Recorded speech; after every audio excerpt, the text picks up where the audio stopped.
Est-ce que vous vous sentez perdu à 40 ans? Ne vous inquiétez pas, explorons ensemble à travers les nuages. La quarantaine est un tournant dans la vie, mais elle devrait être considérée comme le point de départ pour gravir un autre sommet, offrant une direction positive pour aborder la seconde moitié de la vie à tous ceux qui se sentent anxieux. Aujourd'hui, je souhaite partager avec vous un livre qui apporte une nouvelle perspective, une nouvelle vie à partir de 40 ans. L'auteur, M. Yataro Matsura, à travers ses expériences uniques et ses profondes réflexions sur la vie, nous guide pour réexaminer notre passé, vivre dans le présent et planifier notre avenir, nous aidant ainsi à créer une vie plus heureuse dans la seconde moitié de notre existence. Chapitre 1er, regarder en arrière et organiser la première moitié de sa vie. Lorsque nous atteignons la quarantaine, nous commençons souvent à réfléchir à tout ce que nous avons vécu jusqu'à présent. Monsieur Matsura considère que c'est un moment très important. En organisant systématiquement notre passé, nous pouvons mieux nous connaître et nous préparer pour le voyage à venir. Tout d'abord, l'auteur préconise de créer une chronologie personnelle, une méthode simple et pratique. Prenez une feuille de papier, tracez une ligne, puis marquez-la par année, en commençant par l'âge de 20 ans jusqu'à votre âge actuel. Ensuite, rappelez-vous des événements importants qui se sont produits chaque année, des personnes que vous avez rencontrées, et notez tout ce dont vous vous souvenez aux endroits correspondants. Par exemple, votre premier amour à 20 ans, l'obtention de votre premier emploi après l'obtention de votre diplôme à 23 ans, tous ces événements, grands ou petits, méritent d'être notés.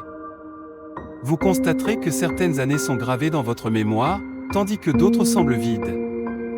Cela ne signifie pas que ces années étaient sans importance, mais plutôt que de nombreux petits événements quotidiens sont facilement oubliés. Monsieur Matsura a mis 3 semaines pour créer sa propre chronologie, ce qui montre qu'il s'agit d'un processus qui demande patience et temps. Il est important de noter que ce ne sont pas seulement les moments importants qui méritent d'être enregistrés, les petits éclats de lumière dans la vie quotidienne, et même les expériences d'échec après des efforts, sont des parties importantes qui constituent votre véritable moi. En parcourant votre chronologie, vous verrez une version plus authentique de vous-même. Vous pourriez découvrir que vous n'avez pas vécu vos jours dans l'insouciance, mais que vous avez surmonté de nombreuses difficultés pour arriver où vous êtes aujourd'hui.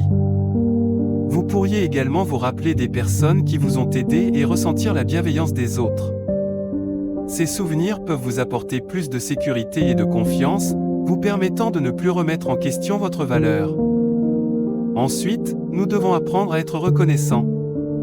En vous référant à votre chronologie, identifiez les personnes et les choses pour lesquelles vous êtes reconnaissant et dressez une liste de gratitude.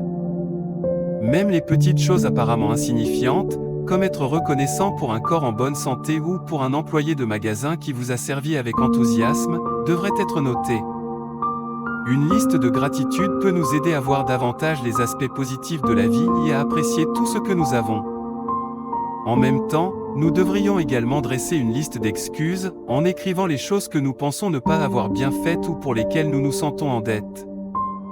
Par exemple, savoir que fumer est mauvais mais ne pas pouvoir arrêter, ou s'énerver facilement à cause de multiples tâches.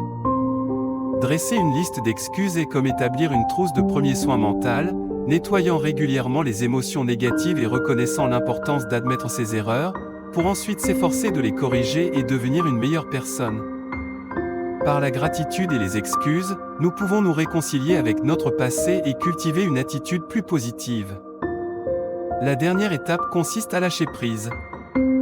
Examinez à nouveau votre chronologie et vos listes, réconciliez-vous avec votre passé et acceptez votre moi le plus authentique. Réfléchissez à ces années vides sur votre chronologie, ces jours où il semble que rien ne s'est passé, est-ce vraiment le cas?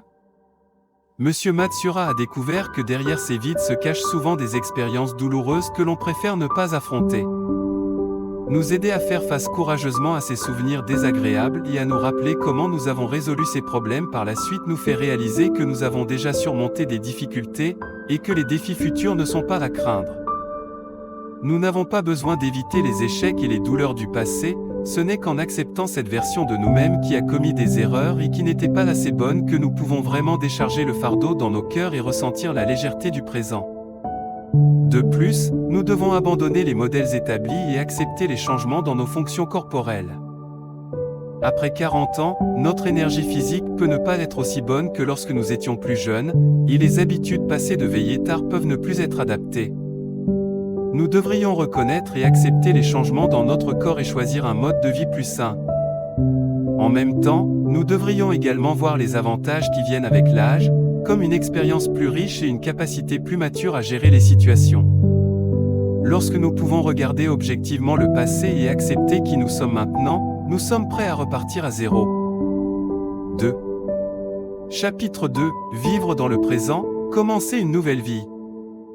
Monsieur Matsura souligne que pour créer une nouvelle vie, nous devons d'abord abandonner 3 types de pensées négatives. La première est « je ne fais pas ce genre de choses », une pensée qui limite nos possibilités d'essayer de nouvelles choses.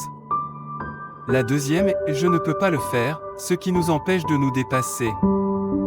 La troisième est « il est déjà trop tard », l'âge n'étant jamais un obstacle, l'important est d'être prêt à faire le premier pas. Ensuite, nous devons cultiver 3 bonnes habitudes. Tout d'abord, établir l'habitude de se lever tôt, profiter de la tranquillité du matin et commencer la journée du bon pied. Deuxièmement, développer l'habitude de tenir un journal, que ce soit dans un carnet ou sur un téléphone, pour enregistrer les moments de la vie, qui deviendront de précieux souvenirs à l'avenir.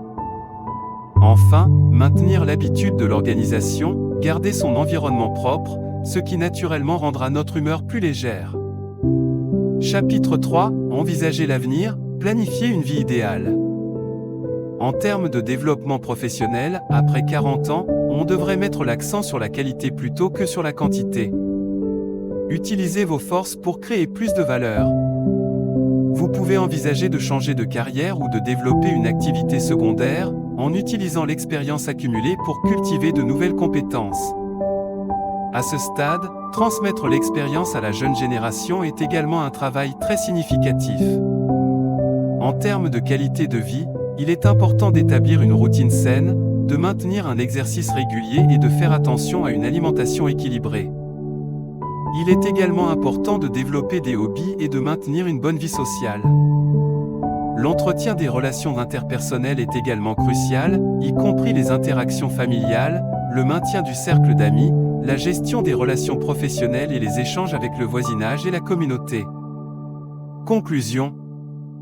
Yataro Matsura souligne que 40 ans est un nouveau départ, pas une fin. La clé est de maintenir une pensée flexible et de tracer son propre chemin, de continuer à apprendre et à grandir, de cultiver de nouveaux intérêts, d'équilibrer les différents aspects de la vie et d'allouer le temps de manière appropriée, de rester optimiste et positif, tout en avançant de manière pragmatique. La splendeur de la vie ne réside pas dans l'âge, mais dans la façon dont nous percevons et utilisons chaque moment présent. Tant que nous maintenons une attitude ouverte, continuons à apprendre et à grandir, la seconde moitié de la vie sera certainement plus riche et plus épanouissante. Abordons ensemble cette nouvelle étape de la vie avec une attitude plus positive et créons notre propre vie merveilleuse.